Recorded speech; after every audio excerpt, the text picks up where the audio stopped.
Hi guys, I promised you that I would make a video about doing sourdough from starter all the way through to baking bread, and it's just going to take you a couple of days. So I put out a recipe a while ago, long time ago, and some of you had troubles with it. So I've been reworking and I've been thinking, and I have a surefire way to do it so simply. And some of you that are like, sourdough sounds so scary, people make it so crazy. Like, this is not going to be crazy at all. If you can follow a recipe, you can do this. So here's what you need. You need a scale. You're going to be working in grams. Highly suggest that you use some bread flour. This one has 12.7% of the gluten-forming protein content. So the higher that number is, like up to 13 or so, can really be helpful. So you can order that online. You can go to your grocery store, see if you can find that. But this King Arthur one works pretty well. Also, you're going to need some water. And you're going to need some yeast. You can either use a packet of yeast or 2 1/4 teaspoons. And this is going to be so easy, it's going to blow your mind. It's night time. Let me show you. Night time. You're going to do the first step before you go to bed. So if you have a mason jar, this would be a lot better. My mason jars are all being used. I am going to be buying more. But in the meantime, I have this glass bowl that I'm going to use to mix everything together. So simple. Are you ready? Okay. Also, I will link everything that I use down below, and if you want to check it out on Amazon or whatever, then you are more than welcome to get the things that I use. But easy peasy lemon squeezy, here we go. Step 1, you're going to put your mason jar or whatever on your scale. Make sure that it's set to grams and zero it out. Let's get 55 grams of warm water. Not too hot, but not cold, just nice and warm. Okay, here we go. Watch this. 55 beautiful grams. Oh, we went a little too much. I'm using active dry yeast. You can use the packet. It will have the same amount that this calls for, which is 2 1/4 teaspoons. And then you're going to simply give it a shake over the water that you just poured into your bowl. Are you following me so far? Give that a little mix, leave it for 10 minutes, and you're gonna start to see it foam up. It's gonna make you so happy because you're gonna know it's alive. The 10-minute timer for the yeast has gone off. Now we're gonna add in our flour. 55 grams of flour, here we go.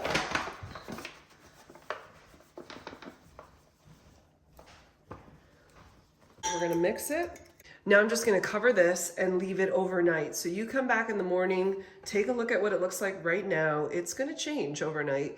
And you'll definitely wanna make sure that your yeast was foaming up. 2 things can happen that would cause it not to foam up. Either your temperature is too hot or too cold, or your yeast is old. So it's gotta have a little foaminess. I could have probably made the water for this guy a little bit warmer and it would have frothed up a bit more, but it still was doing what it needed to do. Cover this guy. You guys come back in the morning and we'll talk again. Night starter. You sleep good. It's the next morning, everybody. Now, because this was not in a mason jar with like a good cover to it, which you wouldn't screw on, you just set it on the top. You know, a lot of air got in there, so there's a hard crust on it. That's okay. Now look how bubbly that is down there. Beautiful. It's gotten nice and sloppity gloppity, exactly what we want. I am going to take off the hard outer layer, and then we're going to add some more goodness to this starter. 55 grams of water again to 55 grams of flour. And then we're just going to set it and forget it one more time. See how nice and stringy and like bubbly that would be? Mm-hmm. So it's been about 12 hours, I should say that. This is just some nice lukewarm water. 55 grams is going on in. Perfect. And then we'll mix everything together. Looking a little milky, let's add the flour. 55 grams of flour. I zeroed out my scale. 55 grams of the good stuff. Flour for days. Whoa, we went too far. I always do that. Don't be like me. But the great thing is it's not a big deal. You just take a little out. It doesn't have to be exact. It's great. All right, there we go. And then we'll mix it in. It's gonna thicken up. All right, there it goes. I'm gonna cover it up. I'm gonna probably put plastic wrap on the top instead of the towel just so we don't get that hard crust on the top. But if you have a mason jar, just set it gently on the top. You don't need to screw it on or anything. And come back tonight and we will feed it again. I'll show you how I do that. It'll be a little bit different. And then tomorrow we're going to start baking. So be prepared. Just lightly set it on there. It doesn't have to be anything crazy. All right, set it to the side.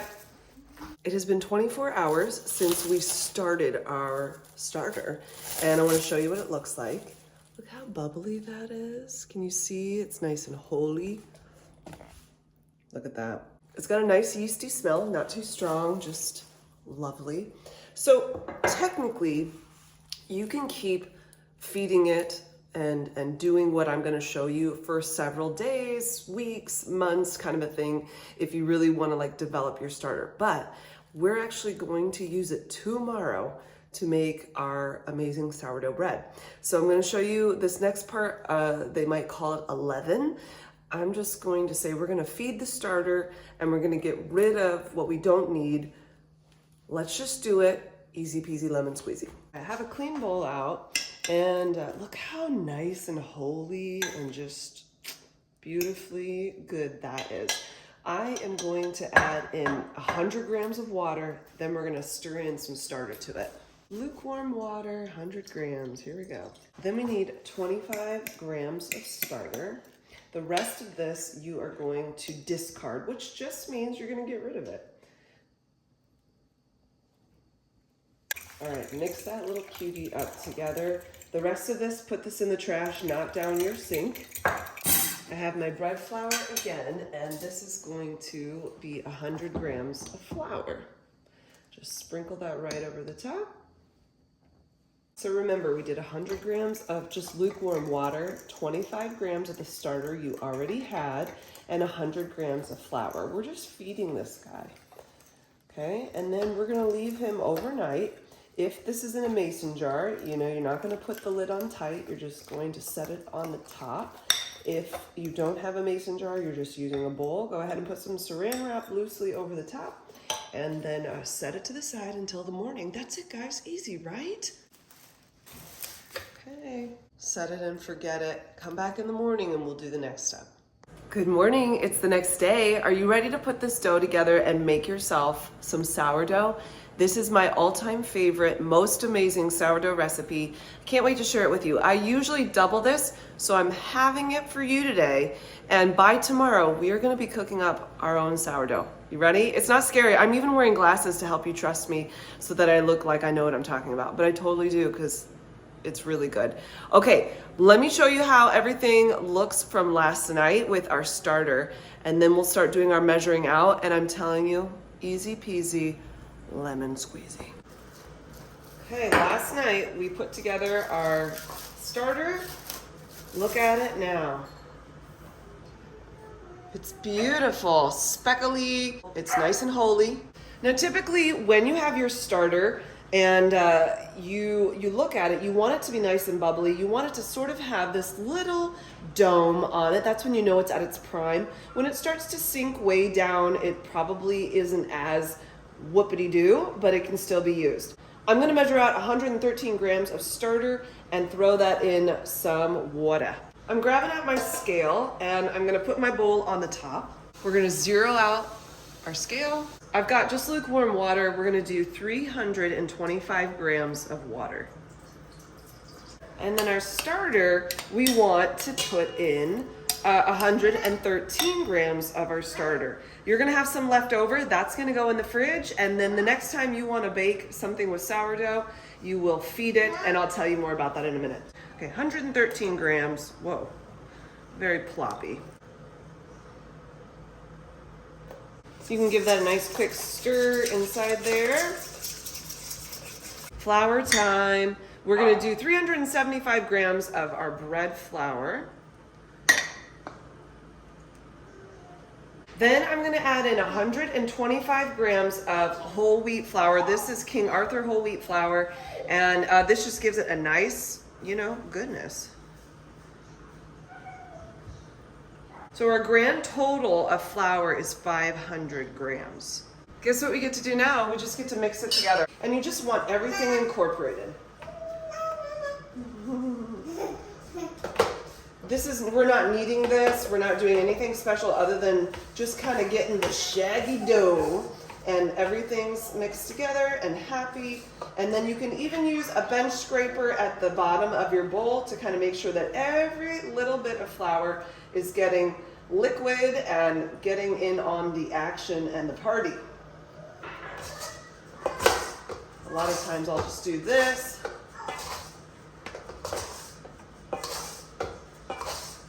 All right, see, take a look at it.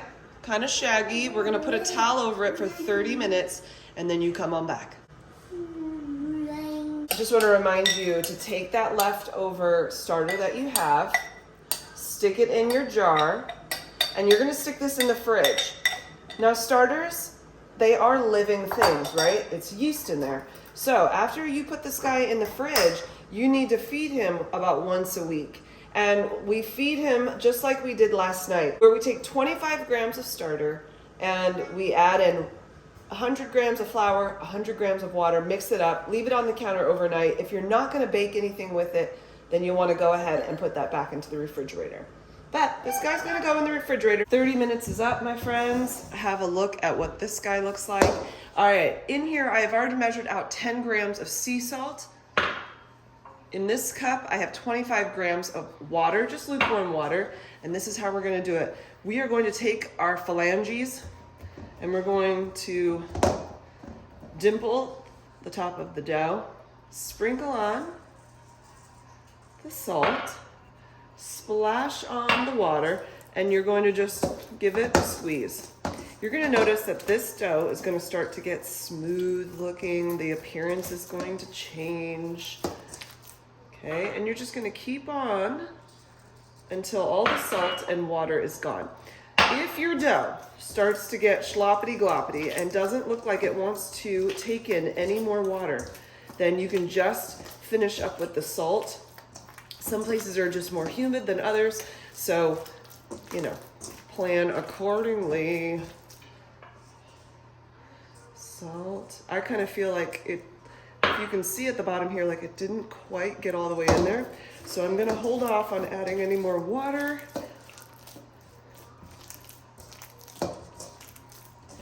Just to see how we do here. And I actually feel good about not adding that extra water. See how it's a little more stretchy looking? We're gonna put the towel on it now and let it sit for another 30 minutes. Easy so far, right? Nothing hard. Shing. Set your timer. Come on back. The 30-minute timer has gone off. So now we're gonna stretch and fold. Meaning you go up north, you stretch it, and you fold it. And then you go east, you stretch it and you fold it, and you make your way around the bowl. I like to do it about 2 times. And this is in place of kneading. We don't have to knead. We're just gonna let it do its thing in the bowl. It's pretty fantastic. And you'll start to see a big change in this guy over the next 30-minute sessions here, because that's what we're headed into. So there we go, about that. Cover it up and come back in 30 more minutes. Easy, right? Yes. You're never gonna believe this, but it's been 30 minutes again. So we're doing that same stretch and fold. You're gonna notice a more stretchy little dough here. See how it's stretching beautifully. Ah, my heart is so happy. Okay, keep going around. It doesn't have to be super stretched. Don't get crazy. Then we're gonna set it for 30 more minutes. It's almost boring, right? If you want, let me just talk about a window pane test. This is how you know you're done with the stretching and you're gonna do a bulk fermentation. You're gonna pull up your guy here, pinch it like grandma's cheeks. If you can not have ripping, like so, it means that this dough has done its proper stretching. This one actually is really close. It's a little goofy over here, but look at this. See how it's clear? You can kind of see through it. There a little hole is coming. So 30 more minutes I'll probably do. And I'm gonna let it have its time in the sun. Here we go, 30 minutes, come on back. 30 minutes is up again. Look how nice that looks. Let's give it another stretch and fold.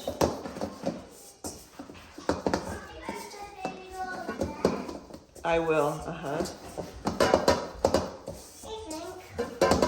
Where's your drink, baby girl? Oh, there it is. Okay, let's practice our stretch and fold. So you're gonna pinch it like grandma. Grandma's cheek pinches, okay? And you're gonna kind of, okay, I'll help you just a second. You're gonna pull it. See how you can see through it? Can you tell? You can see the light going through it. It's not ripping. Well, right there it is, but that's because I went a little over the top. Okay, let's practice over here. Okay, see how I'm pulling it and I can tap it without it ripping? I'm gonna let this sit for up to 6 hours and I'll let you know what it looks like when bulk fermentation is over. So, set it and forget it for a long, long while. Hey friends, it's been about 4 hours and I feel like my dough is ready to go. So I'm gonna show you what it looks like. And this is how you will know that your dough is done bulk fermenting, okay? They try to make it sound so mysterious. It's not that mysterious, okay? So, don't listen to the crazies, just watch. I'm gonna show you, you're gonna be blown away. You ready? Look at that dough. See how it's pulling away from the edge? You can kind of see it rounding up. Now watch what happens when I push on it. See how it sort of leaves a mark, but it pops up? Let's do it again. Sort of leaves a mark, but it still pops up. Let's get it out of the light. Let's get it out of the sun. Do it again. Push it down. Oh, it's popping up. Popping up. Pulling away from the sides. It's done. Now we're gonna do the next step. Yay, you made it this far. I'm really proud of you. Let's keep going. Super easy. Oh, it's so delicious. You're going to just flop it on to the counter. Flop is a very technical term. And here's what you're gonna do. You're gonna stretch it a little bit, just a little, don't get crazy. And you're going to fold it and fold it. Then you're gonna go the other way and you're gonna roll it. Now you got yourself a big old sausage. And then you're just gonna go around it and fold it into the middle. Not forever, but just enough. And then you're gonna let it sit there 20 minutes. Okay? 20 minutes, that's it. Come back, I'll give you 20. It has been a good 20. I have my Banneton basket. You can take this cloth off and have the lines. You do not bake in this. This is simply for proofing and, proofing. So I'm just gonna flour it up. It doesn't have to be crazy, but enough so things aren't sticking. And then we're gonna pick up our dough here and we're gonna turn it over, bonk, and we're gonna do that little thing we did just a minute ago. All right, we're going to third it. And then we're going to roll it. And if your bread has little tooting noises, that's great. And then we're just pushing everything in. Can you see how I do that? It's like I'm rolling it into the middle because I want to make this surface area really taut. So I'm rolling it, and making it pretty. Feels good. And then we're gonna flip it over so the underside is showing. And then we're just going to tie it up. And this is how we do it. We start on one end, we take its little cheeks, we pull them, and then we kind of twist them and squish them. Pull it, twist it, squish it. Pull it, twist it, squish it. Then we do the ends. We just kind of tuck those up, squeeze, squeeze, squeeze. Tuck those up, squeeze, squeeze, squeeze, squeeze, squeeze. And then you're gonna cover it again for an hour and a half, leave it on your counter, and then put it in a bag or put some plastic wrap over the top and stick it in your fridge overnight. Are you feeling me? Do you see the easiness of this? Do not be scared. We can do this. So everything is down in the description box, including all the tools that I use that I love. Come back overnight. We're gonna leave this guy in the fridge to do some more fermentation, get all sorts up. And then you come on back in the morning and we're gonna bake it together. And it's going to be gorgeous. You're gonna love it. I'll talk to you very soon. It's gonna feel like a second. Okay, here it goes. Good morning, everybody. It is the next day and it's time to bake our bread. Are you excited? First things first, we've got to get our oven going. So you need a Dutch oven for this. And you are gonna want to heat it from cold, if that makes sense. So let's grab our Dutch oven, situate the oven, and then we'll turn it on. The said Dutch oven, empty. Now we need to change up our racks. I put the racks down as low as possible. I stick the Dutch oven straight into the cold oven, boom. and then set it 485, and it has to stay in there and get cozy for 1 hour. I know. The Dutch oven has to be fully heated, right? So that when you get that bread going in there and it's keeping all the moisture and it's evenly distributing the heat, it's awesome. Give me an hour and you come back. I showered for you in the meantime while that had an hour of prepping. The oven is done, and now it's time to take out our dough from the fridge. Get it out of the banton, cut it up. Let's do it. Look at this. Grab out your parchment paper. This is gonna be your sourdough cozy. You're gonna fold it again. See how this is all the open side? That's where you're gonna cut from. So imagine a little semi something, and then stop about there, because these are gonna be your handles. That Dutch oven is super hot, and this is gonna make it easier to get it out. Here's your friend. Look at that beautiful dough. He's going right in the middle. Plop. Oh, yes. Cute. We must add some slicing in there. That helps for the bread to expand properly. It's not just for looks, but it's a beautiful thing anyway. So here's what I do. You can come up with your own thing. I take my blade, I start on one side, and I just make a... See how that looks?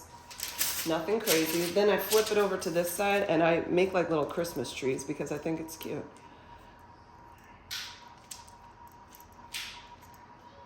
I'm gonna be doing a pumpkin shaped loaf tomorrow for my typical weekly sourdough.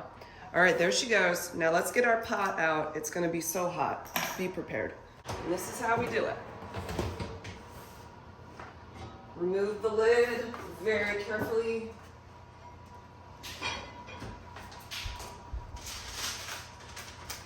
Grab your dough. Boom. Tuck everybody's toes in. Put the lid on. 20 minutes.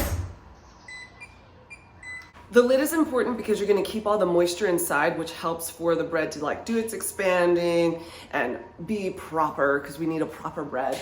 And then after 20 minutes, we're gonna turn the temperature down to 450, remove the lid, leave it for another 15, because that's when you're gonna get it all nice and dark and crusty on the outside, which is what we want.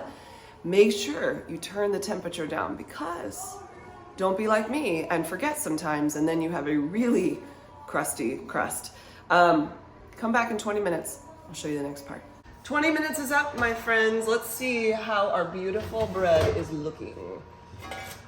Oh my. You see this? This is called the ear of the bread, and it's beautiful. You can see some of my little designs on the back. So now we're gonna leave this for 15 minutes. See how it's kind of lightly colored? Let's get it dark. 15 minutes at 450 degrees. Don't forget to turn it down. 15 minutes is up. Let's have a look at our beautiful bread. Look at this cutie. Isn't it pretty? I'm gonna take it out, put it on a cooling rack, and you have to promise me that you will not cut into this bread for 30 minutes. You have to promise. Girl Scout honor, you won't do it. Don't do it. So remember our little handles here? Look at that. Dun, da, da, da. And then we'll just slide. Can you hear that? Oh my word. 30 minutes, folks, and then you come on back. The moment of truth. I waited. I was a very patient girl. And now we're gonna cut right through this beauty and look at the inside. Oh yes. Okay, the bubbles, perfect. This is so nice and fluffy. It's beautiful. It smells amazing. Oh, still a little steamy. Of course, I'm gonna have to cut it and have some butter slathered on that piece, because that's how we roll. A little butter. Okay. Well, hot dog, that's good. You guys, you gotta do it. It's so good. So now you've got starter in the fridge, right? You're gonna be a bacon fool, And what you need to do is every 6-7 days, you need to pull that starter out of the fridge, leave it on your counter. After everything comes to room temperature, you're going to take 25 grams of your starter, 100 grams of flour, 100 grams of water, stir that up, put it on your counter overnight, and the next day it should be nice and bubbly and alive, and you can stick it back in your fridge if you're not gonna bake with it, but if you're gonna bake with it, you get to use it. I hope this is helpful for you guys. I really want you to try it. You can totally DM me, ask me questions in the comments, and I would be more than happy to help you through this. We can do it. It's easier than you think. Let me know if you're doing it, okay? Please, also, in the description box, all the things that I use, the directions, everything's down there. So go there first, make sure you got yourself situated. Rewatch the video if you have to, but let me tell you what, the outcome is so beautiful. You're gonna love it. I'm gonna eat this for you, because sorry, I'm going to. Bye guys, have an amazing day. Talk to you soon. I wanna say a couple things that you're gonna notice when you have this bread for the first time. You're gonna be like, oh, it's not very strong in the sourdoughness. And that's because we made this starter rather quickly and it hasn't had as much time to do its thing. So the more that you practice, you're gonna get really good at this. And the more that you feed that starter and keep it going and fed and happy, the stronger that flavor of sourdough is going to be, like the more concentrated, and you'll love it. So if you're struggling because you feel like, man, my sourdough doesn't really taste like sourdough, just keep feeding it, keep doing the thing. You can even leave your sourdough dough in the refrigerator for a full 24 hours to let it ferment even longer. That's like the slow fermentation. You know, we did it on the counter for up to 6 hours, and then we put it in the fridge overnight. You could even leave it a little longer so that it develops more of that sourdoughy goodness. So if that is an issue for you, just know the more you do it, the more you feed it, the more you use it, the better it's gonna be. This girl loves her bread. She can eat it just like me, huh? Eat it for days. Chop, chop. Chop, chop.